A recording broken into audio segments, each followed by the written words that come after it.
So hi guys, welcome po muli sa aking daily vlog. And for today's video guys, yan po ko ngayon dito guys sa may barangay Pundado. And ayan guys, panibagong araw naman guys, panibagong drone shot na naman tayo. So pakita ko lang sa inyo guys yung view. Mula doon guys, papunta dito. Pakita ko lang sa inyo. Hanggang doon ay magdo-drone shot tayo, and then pakita rin natin yung ilang kalapit na lugar dito na pwede nating shotan. Ito nga po pala guys ay sa may barangay Pundado. Nasa may barangay Pundado ako guys. Ayan guys, bago muna ang lahat, maglagay muna tayo ng intro.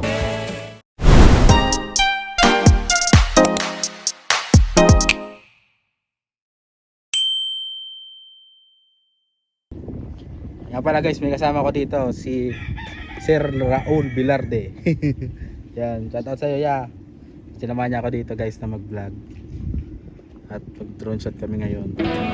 Ayan nga pala guys, sa mga hindi pa nakakaalam guys kung para saan ba tong project na ito at saan ba ito papunta. So ito nga po pala guys ay yung magdudugtong sa Libmanan Road to Magaraw.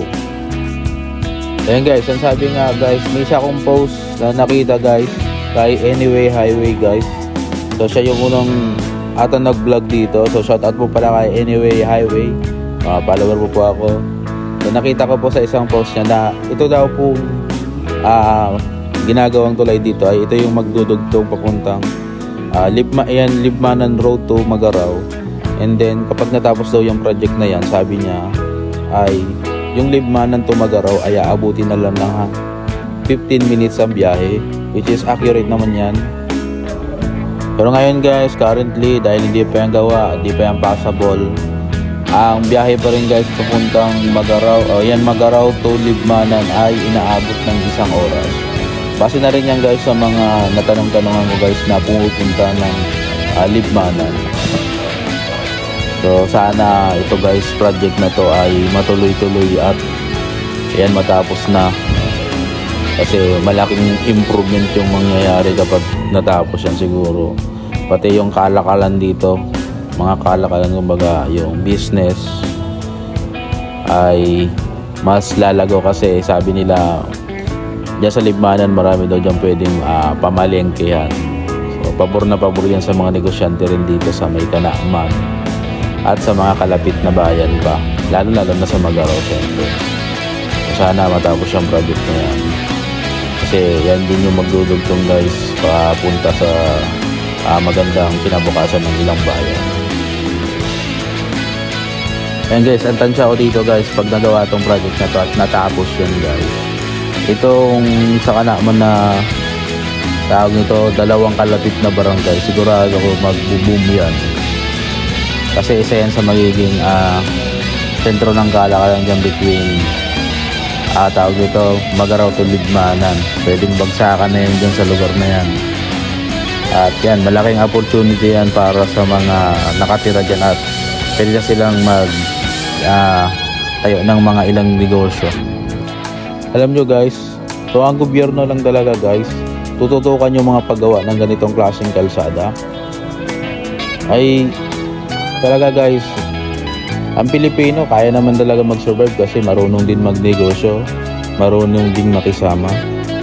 Ang talagang kailangan lang talaga merong tulay na magdudugtong sa kanila may maayos na daanan papunta sa kanila. Kasi ayan, kasi yan na nga lang minsan yung inaasahan ng tao. Wala silang maibigay na trabaho, walang maibigay na trabaho maayos yung gobyerno. Kasi puro kontrakto lang nangyayari kasi. So tulungan na lang sana tayo sana sa mga daan. Maayos sa daan, magkaroon naman ayos sa daan, tayo na lang didiskarte pag negosyo. Pag maayos yung daan, marami tayong magagawa, mabilis tayong makakapunta kung saan para magtayo ng negosyo. Yung mga negosyante, lalago ang negosyo, mag-create ng trabaho. Yun na lang halos minsan hinihingi natin sa gobyerno, yung maayos kahit yung kalsada lang. Siyempre sama na natin yung flood control. Actually yung mga ginagawa nilang flood control na hindi naman yung mag-create ng trabaho. Pero pag ang lugar hindi binabaha, possible pagtayuan yan guys ng magagandang negosyo, at yung mga negosyo yun makapag-create guys ng magagandang trabaho para sa mga nakatirang malapit yan. So sana yan matapos yan, at sana hindi superahin nyo ng ilan. So sana hindi rin tumigil yung ilan nagdaglag dito guys na i-feature yan hanggang sa matapos, kasi sayang yan. Baka kasi kalimutan na yan pagdating ng panahon, baka di pa matapos. Ayan, sana tuloy-tuloy ng gobyerno ang pagpapagawa ng magagandang kalsada, kasi yung kalsadang yan talaga guys, daanan yan papunta sa magandang kinabukasan. Kung hindi nila yan aayusin, paano pa nila aayusin yung mga nakatira dito? Malaking abala, malaking lugi sa mga negosyante, lalong-lalo na sa mga consumer naman, magreklamo yan dahil magmamahal yung presyo ng kanilang binibili dahil sa ayan na nga, isa rin sa nagpapabagal.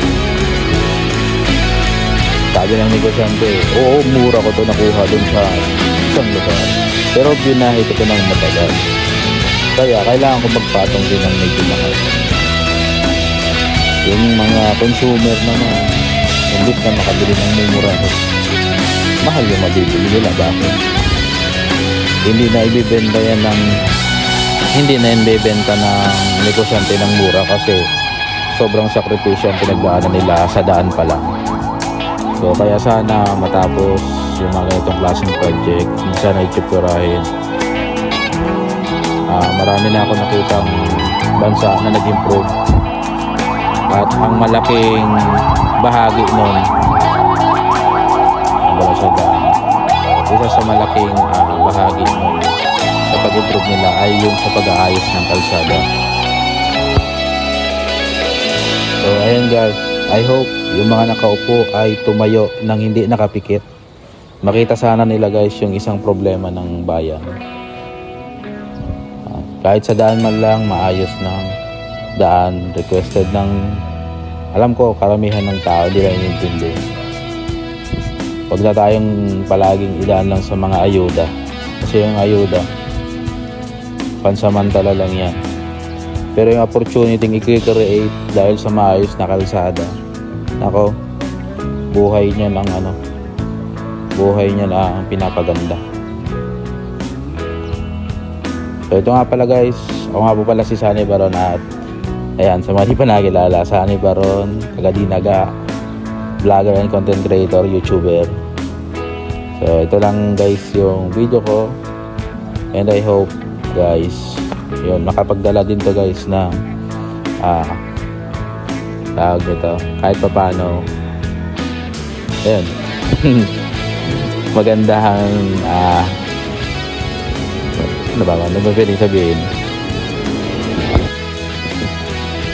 hirap sa isang content creator Ayan guys, wala kasing script na ginagawa kong vlog, wala mga script, basta ganito na pag pagpunta ako dun guys, yan na yan, wala script, kasi hinahanap ko talaga magandang lugar lang talaga, kaso napakomento na naman tayo sa kung ano-ano, di maiwasan, pero kailangan.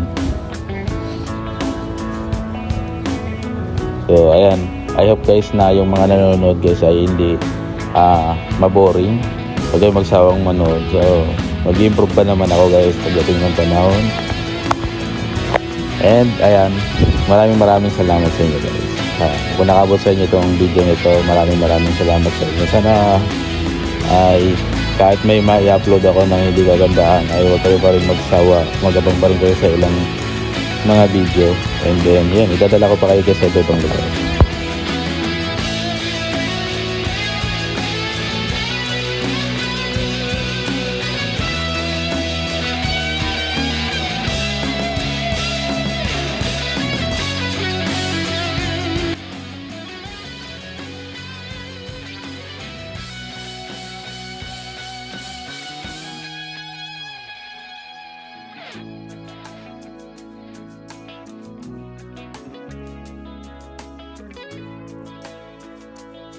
So ayan guys, nakita nyo guys, ang ganda ng view.